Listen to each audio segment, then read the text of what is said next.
Please note that in this show you might hear graphic descriptions or language that may not be appropriate for everyone. Listener discretion advised. I took a deep breath because I could no longer chase after you. What once was a frantic run has turned into a walk with my arms outstretched. I can no longer see you, but you're still right by me. You told me to stop running, not because you didn't want me to, but because you knew that I would tire out. This world needs me, you said. Tell me about your journey when we meet again. Welcome to Parentless Podcast. I am your host, Stephanie Relaford. On this show, we're going to be speaking with others who have experienced the loss of one or both of their parents or parental figures.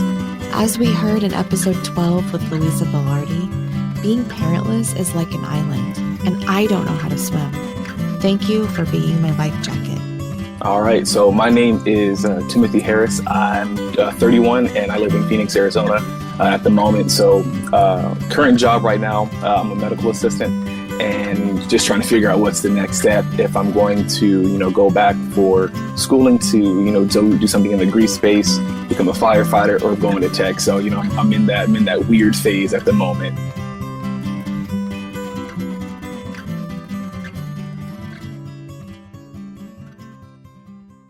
Who died and who was your person?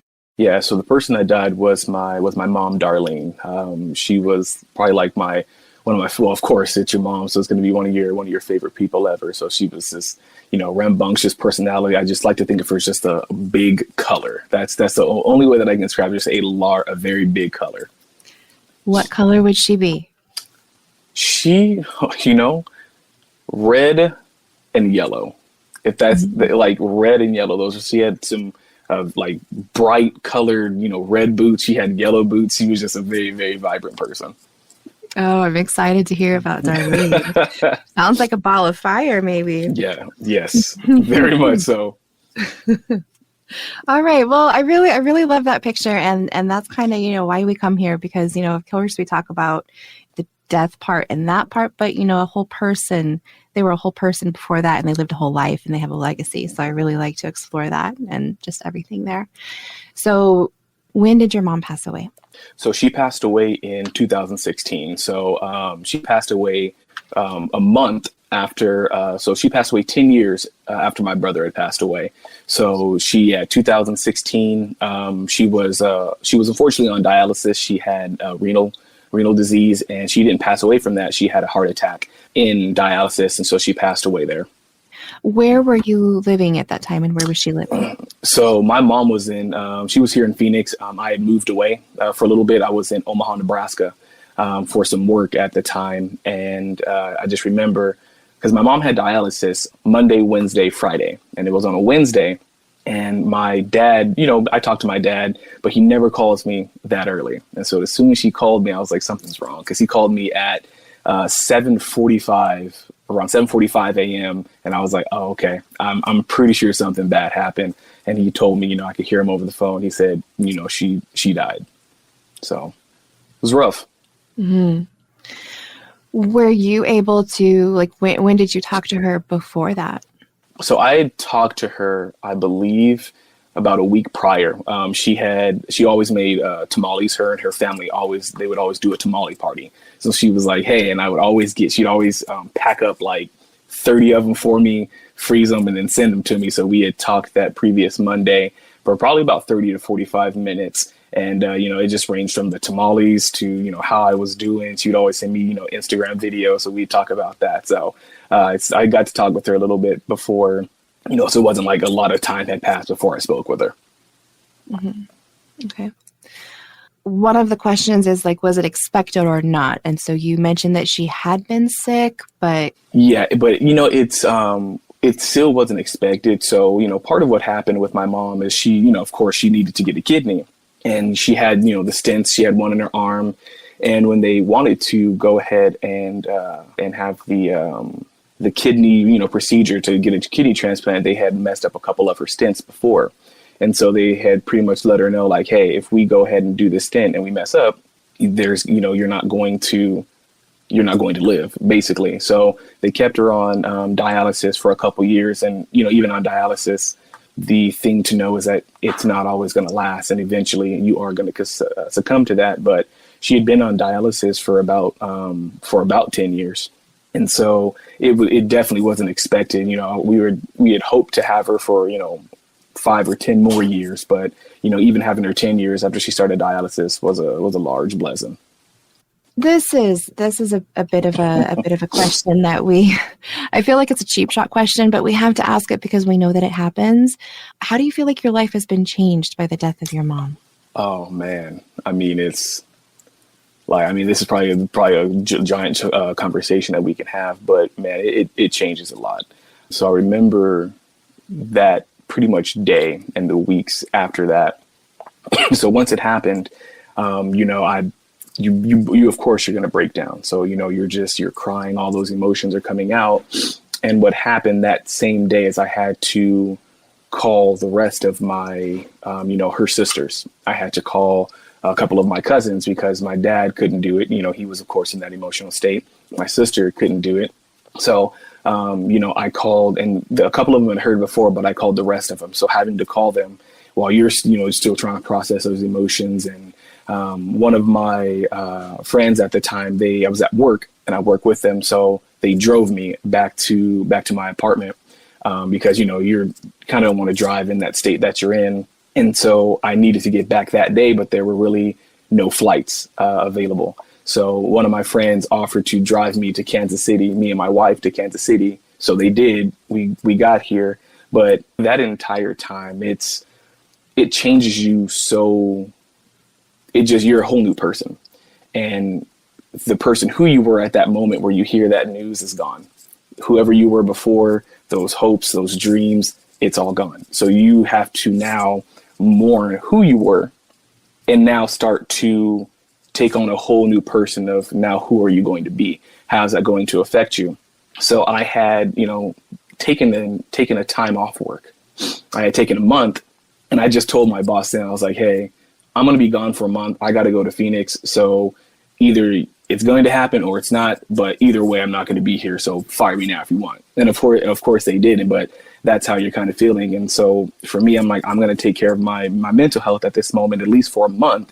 And even when I got back to work, I went for a half day, cried the entire time. And I was like, I got to go. So of course your life changes. And over time, you're able to take all that grief and, filter through it to figure out, okay, well, how am I feeling at this moment? How are these emotions affecting me? And so what I started to do is I just started to write more, right? I just started to sit there and figure out my emotions, just because if I didn't figure out emotions, then it was just going to make it worse. And my wife was a big help in that. So, she was like, hey, if you just want to talk, if you just want to say nothing, we can go ahead and do that. If you want to go, grab some ramen, at our favorite spot in Omaha, let's go grab some ramen. Let's go grab some sushi. But, that filters all back, and that everything's changed. You no longer have your mom to talk to. You no longer have your mom to laugh with. You no longer have your mom to, when you come home, she's always making meals. You no longer have that. And so everything that she was doing, not only does it affect you, but it affects your sister, how she is.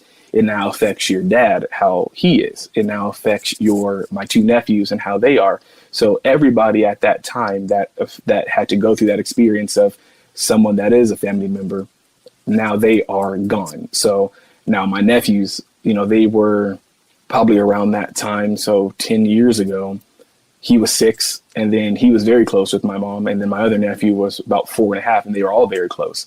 So now they have to figure out who now they are, which is still very weird for a child. And now my sister, I wanted to go down there and, beat up people at her workforce because they were like, oh, you've got a couple days and then you need to be back at work. And how can you really comprehend or even go through all that grief if they're only giving you a couple of days? So it's been a very wild journey. You get the highest of highs. You're like, okay, I think I'm feeling a little bit better. And then boom, you're back at the bottom. Okay, how did I get here? And so it's been, the way that I look at it is, it's one day at a time. 1 minute at a time. I know I won't always feel, terrible. I won't always be crying. And then at the same point, when I'm super happy, I know that this feeling, I'm going to enjoy this feeling, but I also know that something could happen to where I may have to then sit there and reevaluate how I'm feeling if something triggers it. That's very, very well put. I do want to ask, how did you come to gather yourself to be in a place to kind of realize these things for yourself? Yeah, it sucks to say, but it's like when you go through grief, because I went through grief at a young age with my brother. Actually, it's before that. I've had a lot of grief with, I lost my cousin at the age of 6 to a drowning. And I lost, both my grandparents on my mom's side. I lost, I guess you could say a step granddad on my dad's side. Then I lost my brother at 16. And so you're going through all of that and it changes you. So then you're like, okay, I think I'm in a better place. And then your mom dies. So now you're like, okay, I thought I was getting better. And now I have to deal with this. So I guess it's terrible, but it's the experience that you already had, but it's on a whole different level because now you're older.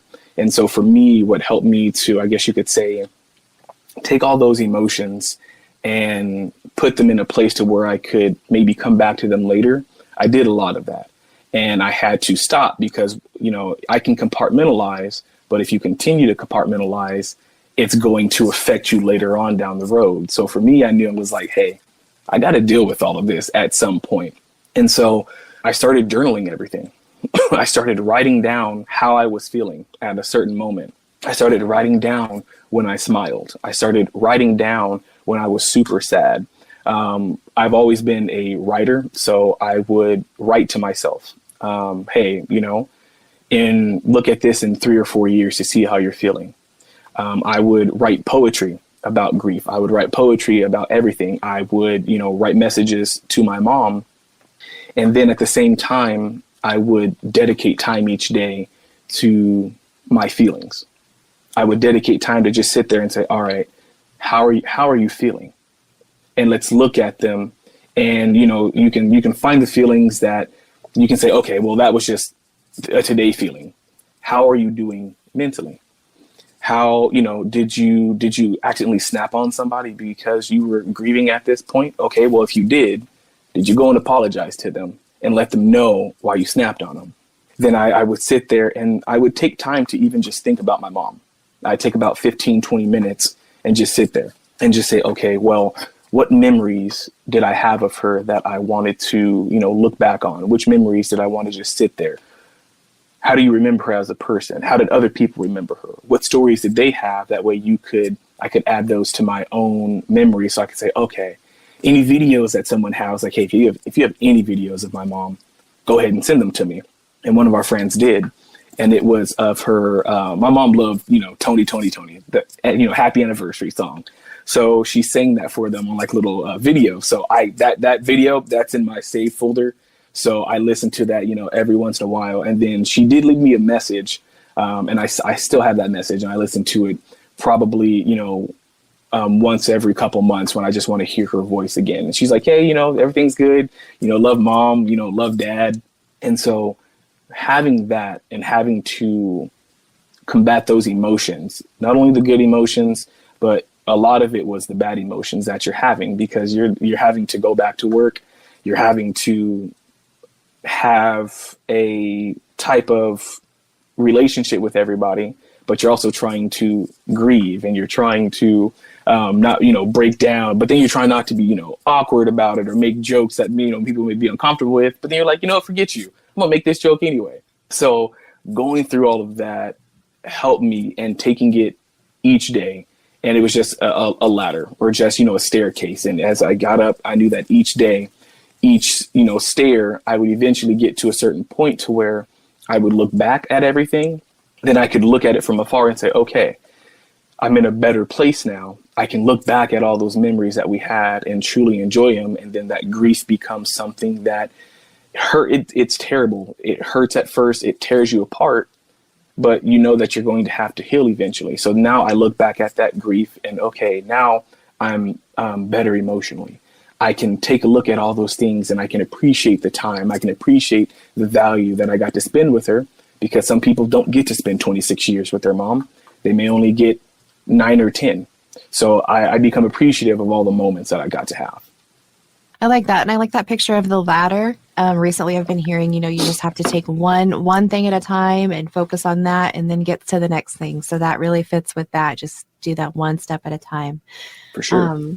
I really appreciate that, you've held that space for yourself and done that work. Really, I think that really, really shows through in how you're able to share with us also. One thing that I wanted to touch on was that you mentioned that your brother passed away and then you found out that your mom was sick. Yeah. So my brother died from a motorcycle accident when he was 19. So I was 16. And he died in November. And then about the next month later, about a month or two later, my mom found out she had, the renal failure. So immediately after that, she had to go on dialysis. So now, for her, when I think about it, you're now a mother that lost her son, had to bury your son, had to go through all that. Now you find out that you have, renal failure. So now you're on dialysis. That's a terrible thing when I really reflect on it, to have to go through. And now you're having to have, with dialysis, pretty much it's just your blood is being pulled out of you, cleaned, and then put back. So now you're exhausted, you're fatigued while you're still trying to grieve. And looking back on it now, I understand, you always say how strong your parents are, how strong your mom is. That's definitely true. 100%. And I feel like maybe her example through that time was able to probably help you in your time now. Yeah, it really did. She was one of those people where, everyone has something that they're going through. And so I will never, if someone has their own trial that they have, you can't say, oh, well, that's not as worse as mine is. Who's trying to compare?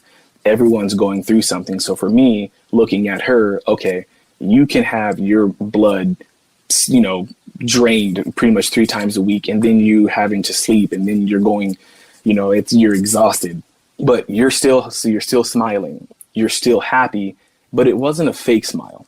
It wasn't a false front. She was very honest. She was very open. She had her ups, she had her downs, but she was always happy.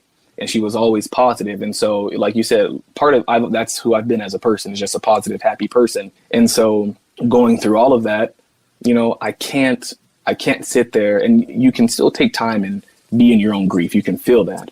But for me, I knew that at a certain point, if I didn't try something, if I didn't get out of it, it would just, like a boulder, it would just pull you down further and further and further.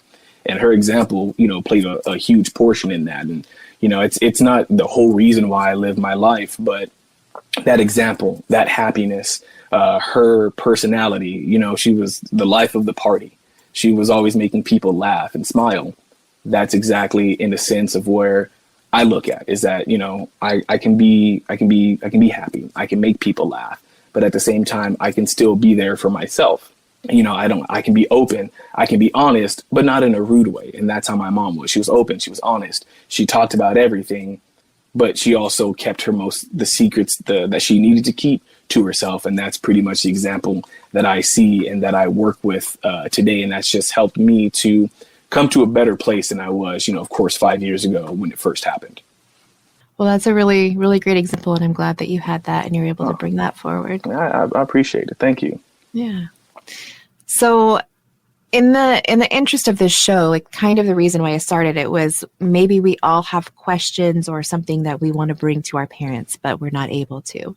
And so with that in mind, and not in the way of you have regrets about anything, but just if you got to see your mom for one day, or if you could say anything to her, what would that be?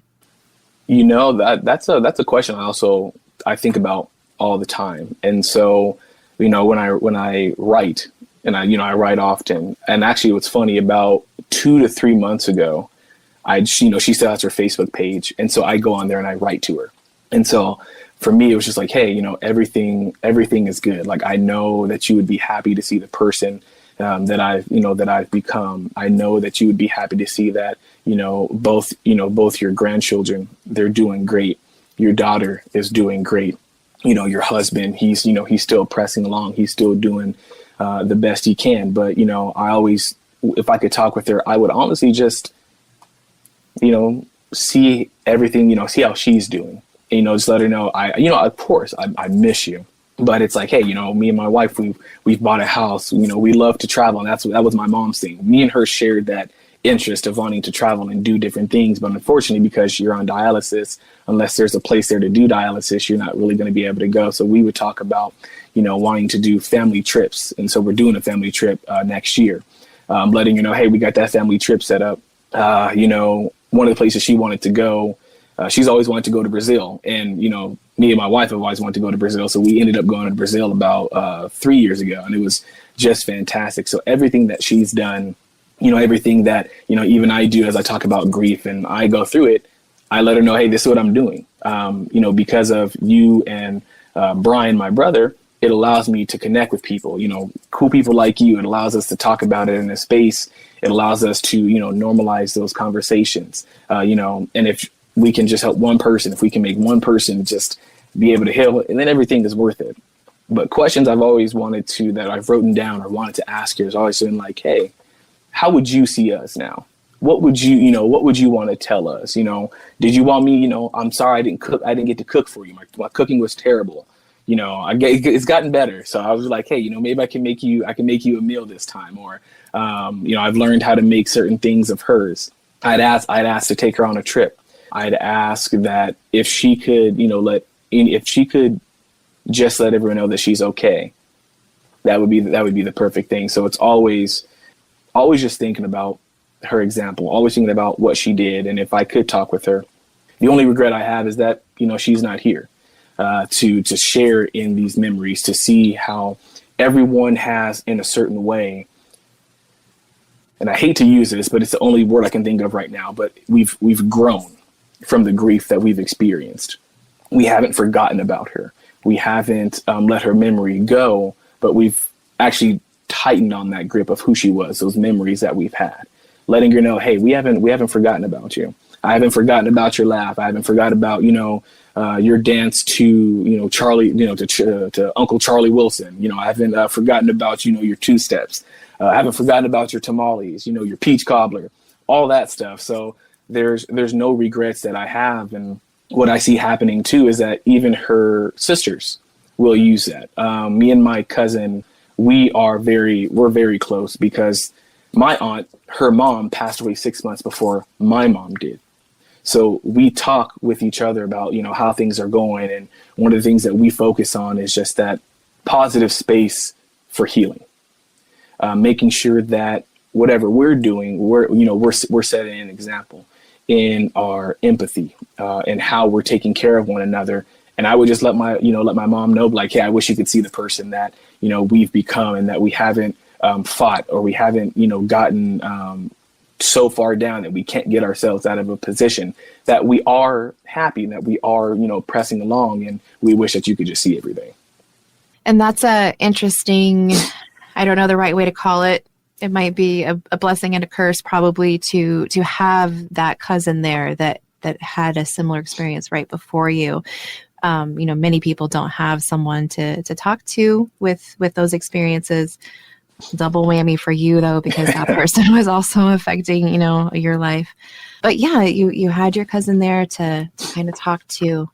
Man, you guys you really had a lot of stuff going on. Yeah, families go through their grief, and some families have way more grief than most people experience. My wife's family, I don't think they've really had anyone. And so I try to talk with them, because people get older, family members get older. And so she understands that at a certain point, they will have to go through that. And she's like, I know it's going to happen, but, at this point, I'm going to enjoy the moments that I have, and I'm going to spend that time. So yeah, for the most part, we've lost a lot of family members. Parentless Podcast is available on many podcast platforms, including Spotify, Spreaker, Apple, Google Play, and Amazon, just to name a few. If you've enjoyed what you've heard, please consider sharing the show with a friend or rating and reviewing wherever you're listening right now.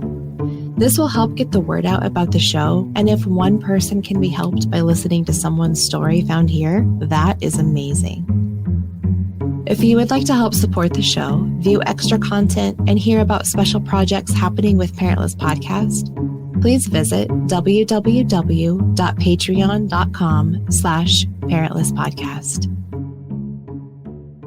One thing I'll bring out, you were just talking to me about like my mom and things that I tell her. So my mom was a huge SpongeBob SquarePants fan. Like it, she started watching it because, you know, when you're a kid, I'm 31. So I think it came out when I was like 10 or 11. But her favorite person and the things that you get, you don't really realize until you see them. So this cup that I'm drinking from, if you can see it, my mom, or I'll bring it over there. My mom loved Doodle Bob. So that was one of her favorite people. So I found this cup and I was like, you know what? I'm just going to get it. So this is probably one of my favorite coffee cups. So Doodle Bob, that was what she you know, he'd always say that, me hoy me noy. So we would always laugh at each other and say that. So I figured I'd just bring that out because I was looking at the coffee cup that I was drinking this morning and really just recognized that. Oh, I love it.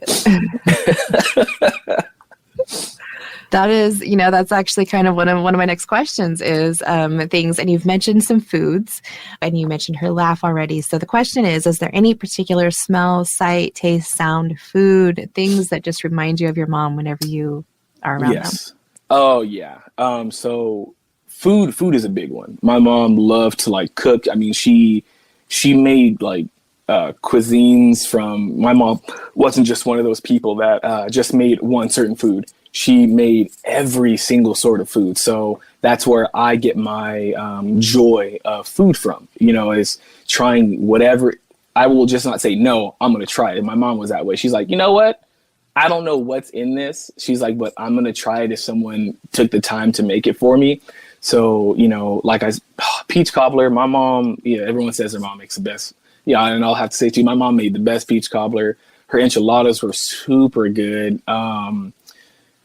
Anything that she made really was just fantastic. And so her food was like A1.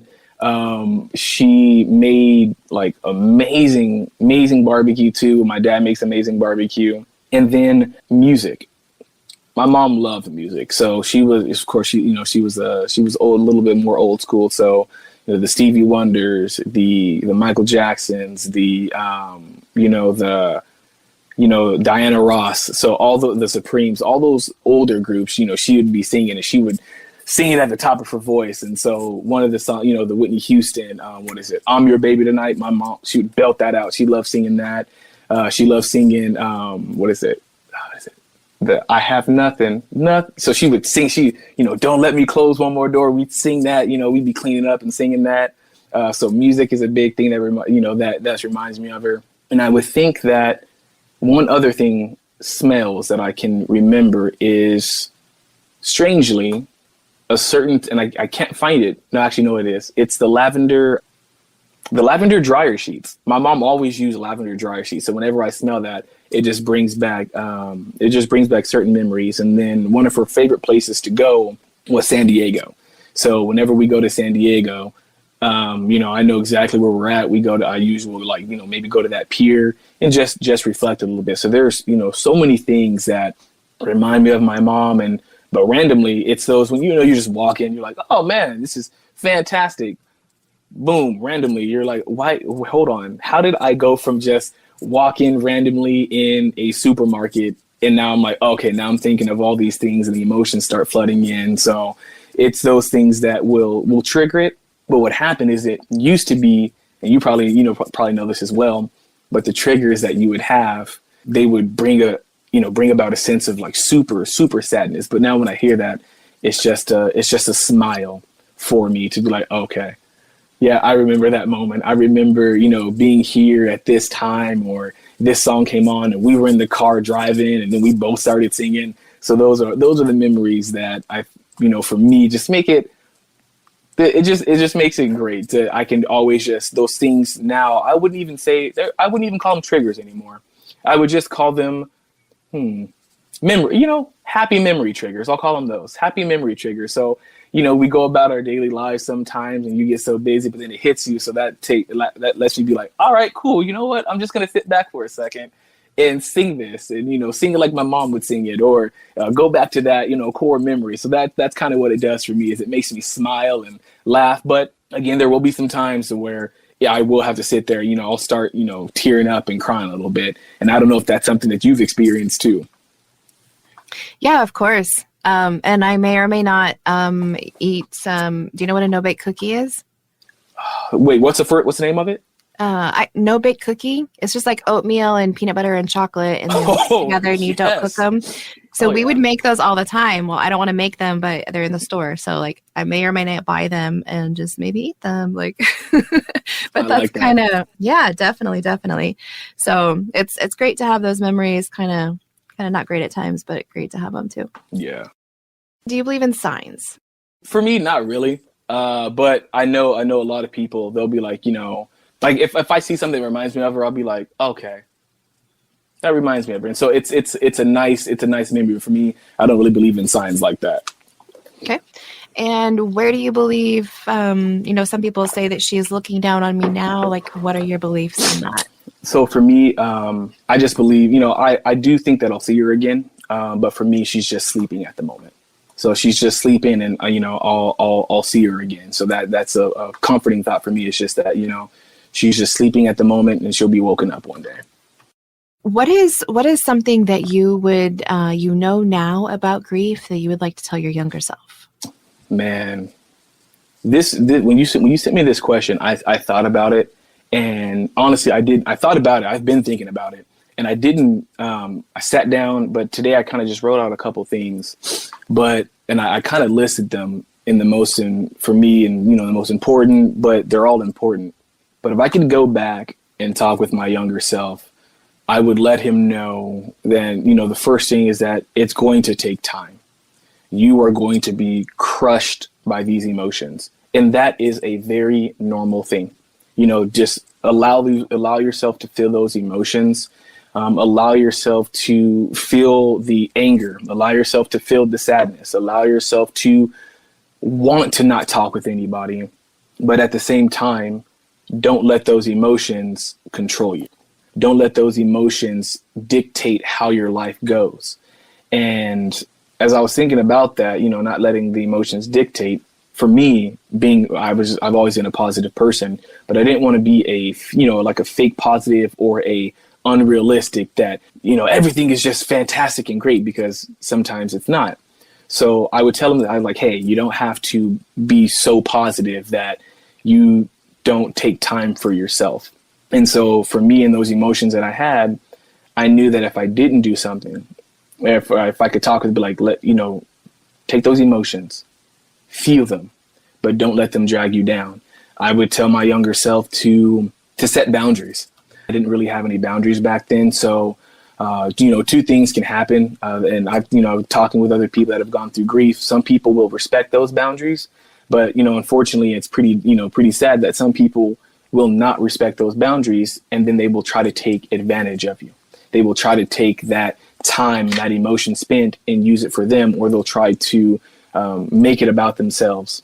So I tell my younger self, hey, take and have some boundaries. The more boundaries that you have, it's not that you're trying to be rude to somebody, but you're just trying to have respect for yourself, so that way you can have ample time and emotion to grieve. Because when you go through grief, it doesn't matter when you go through grief. If it's your first time going through it, those emotions, you're trying to figure out what's going on.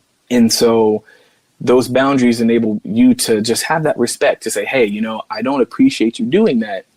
I'm going to ask you to not do it. And then if they do it again, if they're not respecting your boundaries, well, it may be time to have that conversation. And if they don't respect it again, or even after the second time, it may not be time for them to be with you at that moment. And maybe you can talk with them later on, but having, respect for my boundaries. And then one thing that I was proud of myself for doing, and that I would tell myself, I dap myself up back then, is if someone said something stupid, to correct them, or very inconsiderate.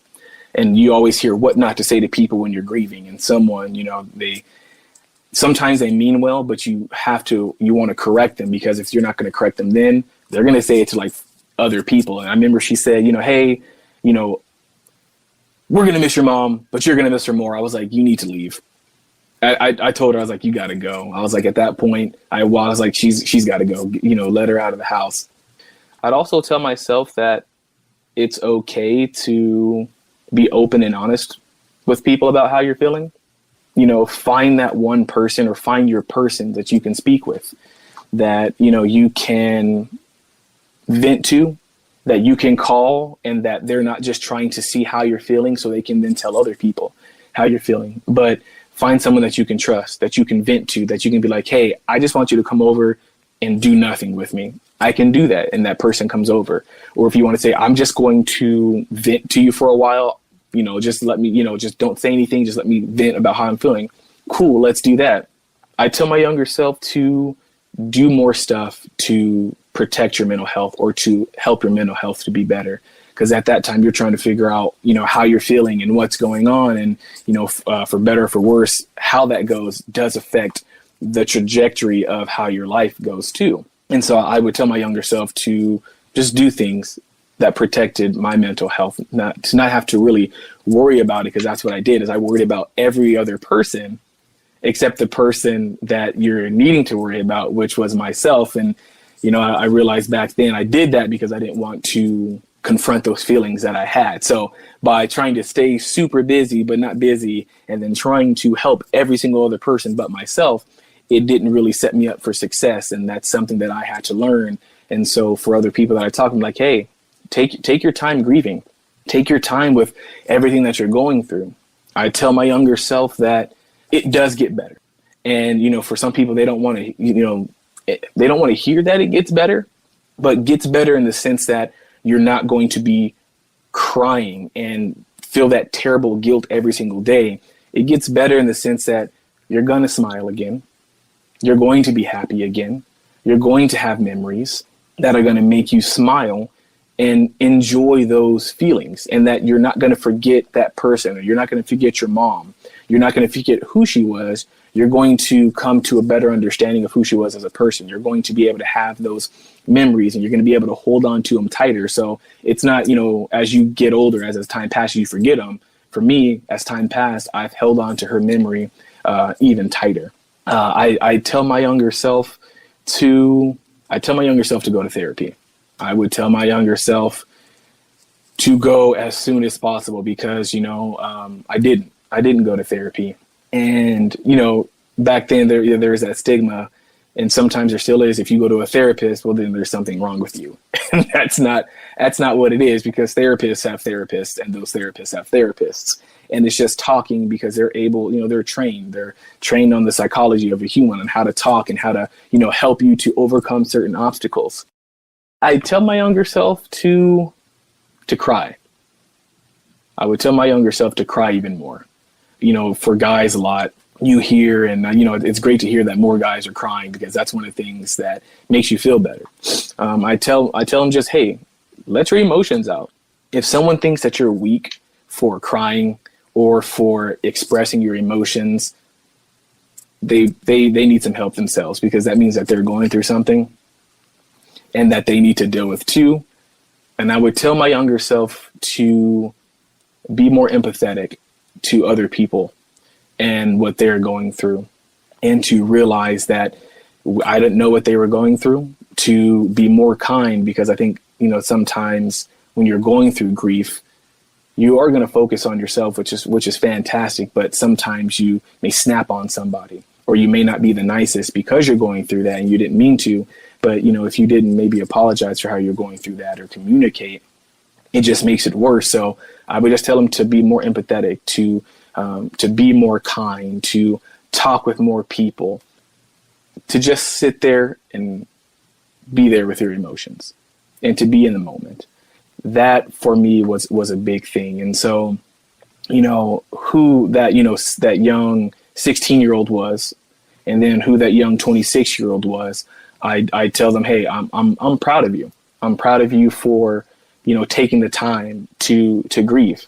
I'm proud of you for doing all of these things now that you can look back on and you can be proud of yourself for doing. So there are so many things that I wish I could go back and tell them. I wish I could just go back and give myself a hug, because all those things that I was experiencing, like, hey, you're going to go through some really rough times. You're going to want to leave. I think some people go through grief and we don't like to talk about it, but everyone has those thoughts. Like, I wish I could just go to sleep forever too. I don't want to have to deal with all of this stuff. To talk more, be open, to make sure that you are doing okay. That's literally one of the things that I would tell myself. So a lot I know, but man, I'd go back and I could speak for like 4 or 5 hours on what I wish I could do and what I wish I could tell myself. Yeah, I think what I appreciate most, and we've met for now 40 minutes, but so I don't know you, and I don't really have a place. I don't really have a place to speak on this, but it's what I do best. I really think from just kind of what you've been able to tell me now, I really feel like you've been able to work on those things that you would have told that younger self. And I really like to see that. And, you talked about boundaries and what was your first thing? Well, hey, boss, I'm not going to be here. Sorry. Like, you went and you took control. You took that whole time. So I really appreciate that list. I think it's just a great, I don't know the word, not transition. Just this time through your life that you've been able to kind of work on those things, I think. Yeah. It's like a constant reflection. And then, of course I'm not the best at it. So sometimes that's what I think I'm most proud of myself for, the communication aspect, in being able to say, okay, you know what, my guy, that wasn't the best way to respond to that situation. You need to go and apologize. You need to go talk with that person and let them know, I didn't mean to, respond in that manner if I was like maybe grieving in a certain way. And then you can recognize those triggers and those feelings. And then you can say, hey, you know what, if you're out with people and you're not just feeling it because you got sad, guys, hey, I just need to excuse myself. It's been a really long week. This is the anniversary of, my mom's death, or anniversary of whatever's going on. I'm going to excuse myself. I thank you guys for inviting me out, but I'm just going to head back. That type of communication, I feel, it just helps you, and it helps them to understand. So they're just not like, all right, well, that was kind of rude of you just to get up. So it just kind of helps everyone to have that communication understanding. And once people have that, I just feel it makes the whole grief space so much better, with communication, understanding, empathy, kindness, positivity, but also coupling that with being realistic too. Mm-hmm. Okay. One of the things you mentioned was counseling and therapy. So did you end up going? No. And I'll delve into that. So, I didn't go when, things first happened. And, this is the Parentless podcast, but I'm just going to hop back in there with my brother. I didn't go. And that set me back like 5 or 6 years. So then you're starting to get better. Then my mom dies and I didn't go. And when it happened, I told myself, I was like, you need to go to therapy.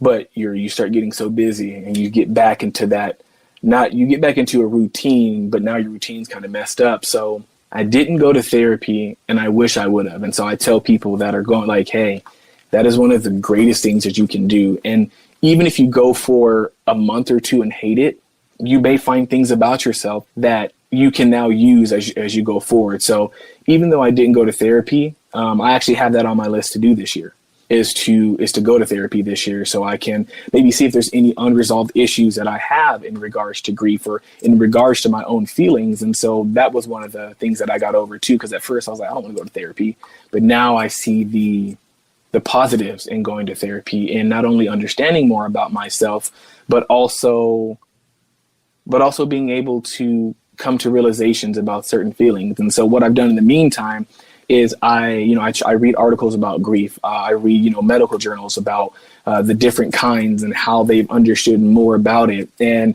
as I've read more of those articles, I can see, okay, you know what?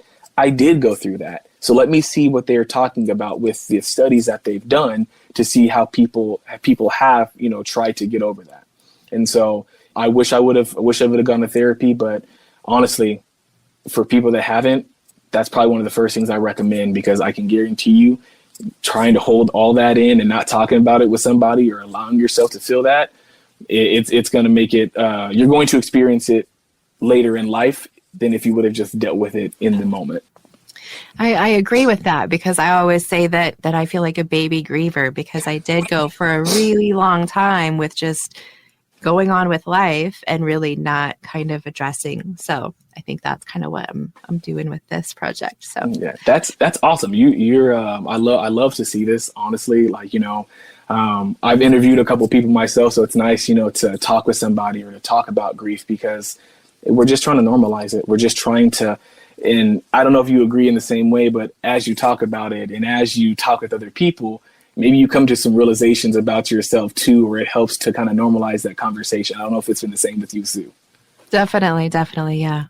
It's great and horrible, of course, to meet people because of this. But I mean, what are we going to do? Like, this is what we have now. So yeah. It's kind of like, it's one of those things you're like, why did I have to be not so good at it, but why is this something that I'm drawn to that I can talk about, but it helps other people? And that's a super cool thing. And I love the Parentless podcast. Oh, thank you so much. I want to come back. You mentioned, and I may leave this and I may take it out. I don't know. You mentioned making jokes. I do make jokes, and maybe they don't always fall correctly, but I'm still going to make the jokes. So. They're so terrible. And have you ever, like, do you realize when you're making them, or then you realize afterwards? Do you realize before or after you made the joke? Oh, I realize when I'm making them, and I know it's going to make people uncomfortable, and that's why I go ahead and I do it. So. Okay. And I'm going to laugh, and you're going to be like, why are you laughing? And then I'll be like, okay. I'll leave, but that's how it goes. Yeah. So for me, I'm a huge jokester. Humor is a big way that I deal with stuff too. So I do, and I have made those jokes, and I did it once because just the person, like what they were saying, I was like, okay, like just stop. And they didn't. So I was like, okay, well now, and I look back, I'm like, hey, you got uncomfortable. I'm not going to get uncomfortable in a situation. And so I made that joke. Now I don't know if you want me to tell you the joke. Do you want to know? So I do. So we were talking, and everyone was like, oh man, my mother's this, my mother did this. And, oh man, my mother's dead. She's in a jar. And they were like, oh. They just stopped talking. I was like, you guys didn't recognize that, did you? I was like, hindsight 2020.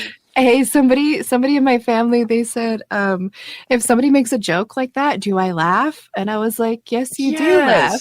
we're that way. We're just trying to share. That's one way that we're connecting with somebody. I told my wife, she was laughing so hard because I was like, my mom and my brother have a serious skin condition. She's like, what do you mean? I said, they're super ashy because they're cremated. And she was like, Tim, I was like, hey, if I can't make jokes like this, I was like, someone's got to. So when we can be serious, we can talk about grief, but humor is a big part in how, how some people, how people heal. So that's kind of cool that you do the same thing. Yeah, we talk about coping mechanisms. And so, you've talked a lot about it through here with your writing and your journaling and everything. And so now we know humor is one of those as well. Yeah, sure. Is there any of those that you think we haven't covered that you want to share with us? I think writing for me, and I know we've kind of talked about it, but the way in which I write, some people they just write about their grief. So not only do I write to my mom, but I write to myself. And then one thing that I've done that it's a new, I hopefully you're okay with this, but one thing that I'm starting to do is I'm writing a series to grief. And so that's for myself in writing, okay, so many people go through it and they talk to themselves, but how would it be if I was actually talking to grief itself, if it was actually an embodied person? So as I write through that, I write, how I'm feeling, how I first felt, how it feels. So writing has been a big thing for me. The poetry aspect, I don't know if you love lo-fi hip hop, but I'll put on some lo-fi music or just music that I enjoy, and I just write poetry, and that helps me to do better in my coping, and different sounds or different tones, different notes bring back different emotions. So I'm able to write about that. So those things for me have been huge. And one of the things I've always wanted to do that I do want to do in the future is do a little video or a documentary or a movie on grief and just see how it's affected so many people. And as people are doing you're doing the Parentless podcast and you're talking with more people, you see that too, as everyone has been losing more people, especially with COVID going on. So more people are having to go through grief than they would have before. Mm. Yeah, and that's one of the unfortunate things is if it hasn't gotten you now, it's going to get you at some point. So Yeah. we should prepare because we can. One thing, because I don't want to forget before we get to the end, is I would be very interested in either having like a clip of your mom singing that you mentioned about, Yeah. or you reading one of your poems or one of your favorite things, or I can do both of those, and I would love to Yeah. just kind of add those in. So this one, I remember writing because actually it was close to my mom's anniversary. So it says, I took a deep breath because I could no longer chase after you. What once was a frantic run has turned into a walk with my arms outstretched. I can no longer see you, but you're still right by me. You told me to stop running, not because you didn't want me to, but because you knew that I would tire out. This world needs me, you said. Tell me about your journey when we meet again. That was one of the ones that I remember was one of my most favorite ones. So when I write and I go through my poetry, I try to write that, and I still do write to her. So there's usually a series that I have that I'm like, okay, every year I try to write something, and that just kind of helps me to see, and it's nice too, because I'll see how my life is going during that time. So you mentioned like these being in series. Do you see anything coming from that in the future? I do. As I write it, and it's one of the things I think as we're doing this is we're not trying to be the next big thing. It's just to kind of help me to go through it. And so honestly, I would love to figure out a way and do like a little short, maybe like a little short docu. I mean, not even a docu series, but just create something as far as like a little short, maybe not like a YouTube reel or like maybe it's like a little movie that I can do. And when I talk about it with myself, or direct something for me that I can come back later on, like my series of grief. So it's called Day 30 of Grief, and it's 30 days as I talk to grief about how things are and how I'm going. But what happens is, as it starts, and you may know this too, how it starts in grief is not always how it ends. So when you start off, you're mad, you're angry, but later on, as you're getting older and you're understanding it, you don't let grief run your life. I think I've maybe only, and I know there's guys that talk about, I just haven't met them yet, but I don't see too many guys, discussing grief or what they're going through. There was one guy, and I don't know if and I can always send you his information. He's a really cool guy, but he runs like a dad grieving group. And, they meet, they talk with each other, and I talked with him probably about a year ago. And it's really cool, what they're doing, because for dads, sometimes they don't want to go to therapy, but they have no problem talking about it with other dads. And so the more that we can just normalize it, the more that more guys talk about it, that, hey, you can talk about grief, you can cry, you can express your feelings, and you can express your feelings to your family. They want to see that. They want you to be able to be honest and open with them, because not only is that going to help them, that's going to help you too. Definitely. Yeah. So now let's move into kind of what you're doing now. Just give us a brief breakdown of how you met and how we can reach you and what you're doing.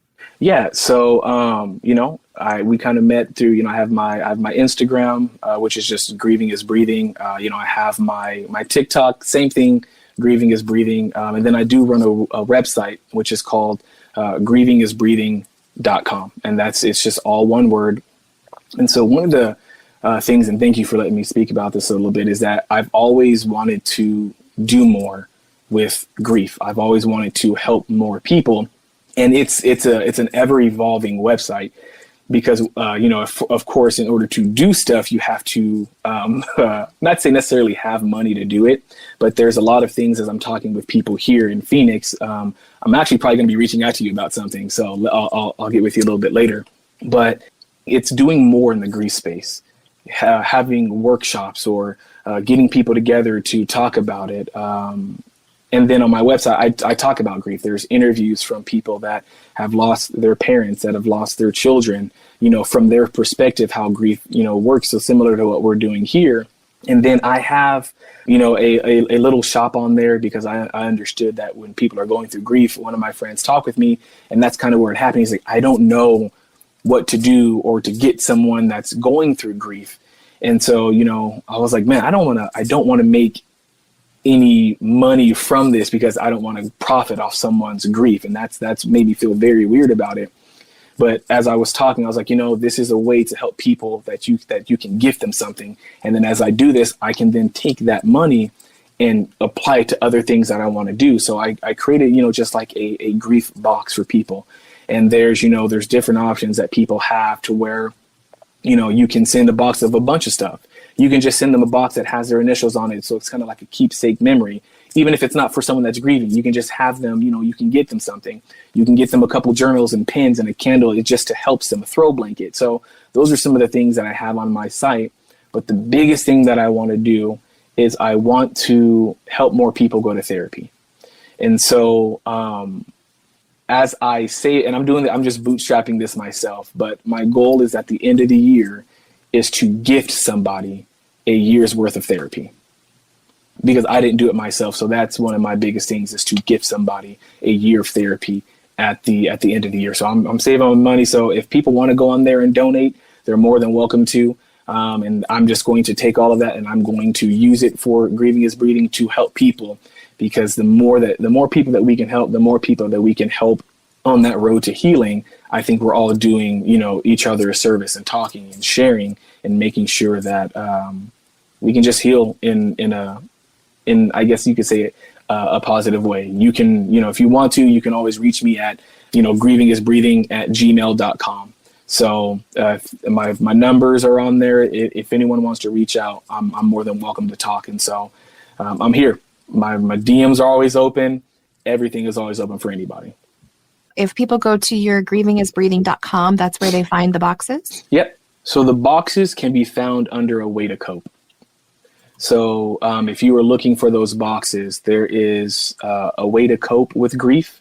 And so if you want to buy, you know, if you want to buy a shirt just to let people know, hey, Grieving is Breathing. If you want to, you know, the box, I call it, is the beginning box. So when you're going through stuff, and if that helps, then there's your keepsake, which is just the box in and of itself. That way you can put what you have. And at the moment, one's not on there, but there is another option where it's a candle, it's 2 journals and 2 pens. And that allows you just to kind of get started in your writing. If anyone wants to reach out to me, I'll be happy to, you know, help you and, you know, get you started. Oh, that is amazing. I'm looking at the box right now, the keepsake box, and it has, you can put initials on it and the person's name. Yeah. That is so cool. Yeah. I like that a lot. And so that for me that's kind of how it started, because, you know, about a year and a half ago, I was like, I want to do something. And this is what I enjoy. I enjoy talking about grief. Similar, you're like, we can talk about it because it's easy for us. But the beginning box was the one that I said, okay, you know, this is something that I know will help people as they have a throw and they smell it, and they can, you know, they can sit there and they can write, they can go through their emotions. And even if they don't write about it, they can write about anything. You can write about how you're feeling. You can yell and scream at the world, but you have something, you know, as far as that box. Even if you want to just throw everything else out, if you have that box, you can put what you want in there. So when you see it, and I kept it as just that regular, I didn't, you know, do anything else except the initial. So that way, if they wanted to paint it or they wanted to stain it, whatever color they wanted to, they can. So when they go, it's their box. The only thing that I do is just put that name on it, and they can, you know, customize it however they want. And do you do that yourself? So I have one of my friends actually does it out here for me in Phoenix. So she is the one that engraves it for me, and then she sends it to me. So she's teaching me actually how to do it and how to do the engraving. You wouldn't know the person they were buying it for. You wouldn't know like who it was to them. So yeah. So one thing that I am changing about this is that I do say, hey, when you have an option on there to, you know, put the size of your shirt, but also I want you to tell me, you know, who it's for in there too. You can just tell me their name, and then once they tell me the name, I then go to whoever my friend is. She puts it on there, and then she sends me different options of how it looks, and then I choose which one, you know, is looking great. She gets it on there, and she usually has that back to me pretty quickly. And so you know, I try to talk with people when they send me that, and I'm pretty active on my email. Hey, you know, if you can, tell me a little bit more. So, and I send a card in there too. So it feels a little bit more personalized, because it's a personal thing when people are going through grief. Well, I really like that you did that, and I'm glad that we brought it up. I feel like we could have gotten through this, and we might not have known about the box thing. So no, that's very important, because what do we do when somebody passes away? So we say, oh well, how can we help? Tell me what I can do, or let me send you some flowers or a plant that might die itself, right? So I do really like it's a tangible something, and they can remember their person, and that's really cool. Yeah. And you have a box that has their name on it forever. So Yeah.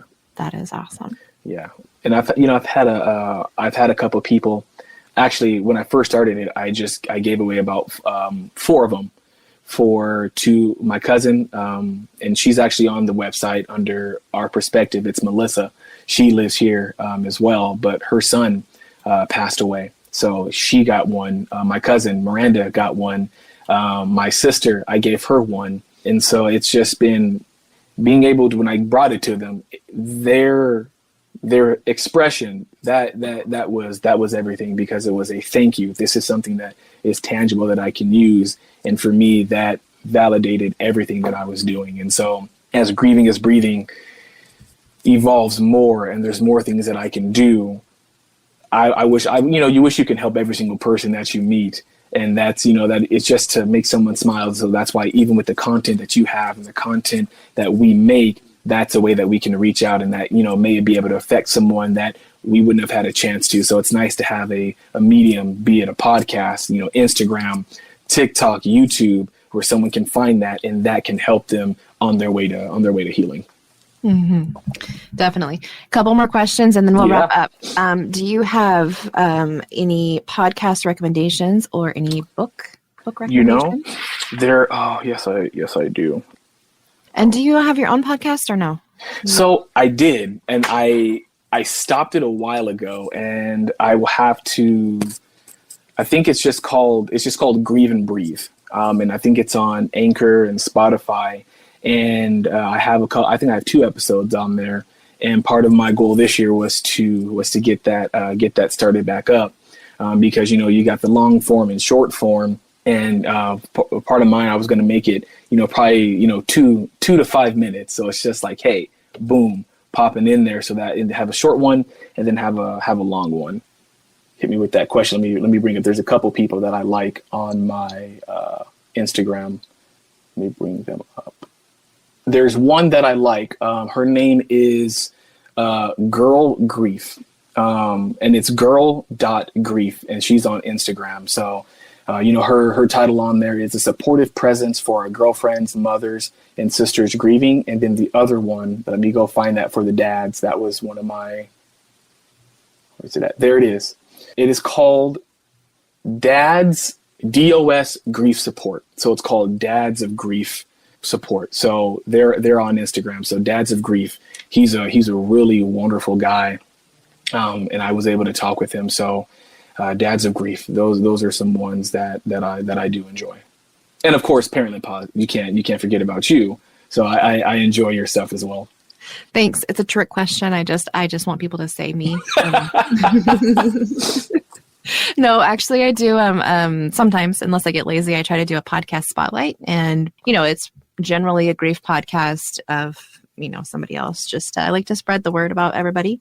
So thank you, and I'll check them out. And I think I'll probably definitely put the notes in for the dad grief support, the girl grief, and for your website.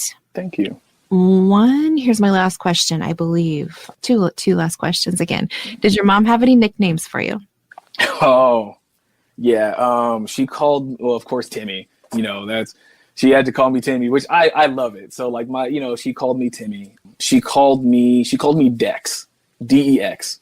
So I don't know. It was just when I was younger. So she just called me Dex. So some of my family calls me Dex. She calls me, my middle name is Eugene, so she calls me Gene. And now because she called me, she would call me Gene sometimes.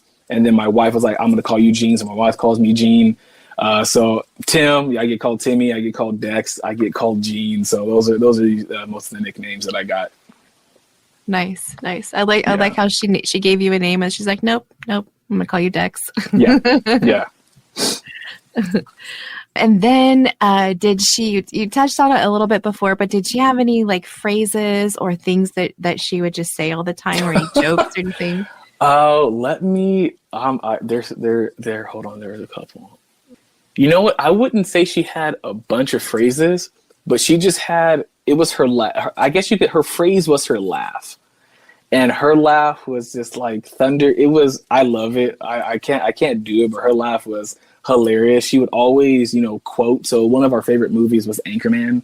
So we would always quote that. So she'd be like, milk was a bad choice. So that, we'd laugh. She'd always, text me, be like, I'm in a glass case of emotions. And so we would laugh at that. So Anchorman was one of our movies that we would quote. So. Well, thank you so much, Tim. Yeah. I have another thing to get off here for, but I really appreciate your time with me, and I think we might have some good things coming in the future. So I'm excited about that. Thank you for having me. Thank you so much. This is an amazing thing that you're doing, to talking with people, seeing, their stories. It's amazing to see what people are going through and how they continue to just go through that journey. So I'll reach out to you. I definitely want to, reach out since you're in Phoenix. I can definitely reach out to you about some of the things that I'm doing. I'd love to have you a part of. Parentless Podcast is recorded in Phoenix, Arizona. Find us on social media and most major podcast platforms.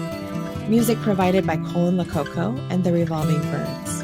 Studio and editing provided by Back Home Media and Ian Relaford. Check out one of the many shows on our network. I am your host, Stephanie Relaford.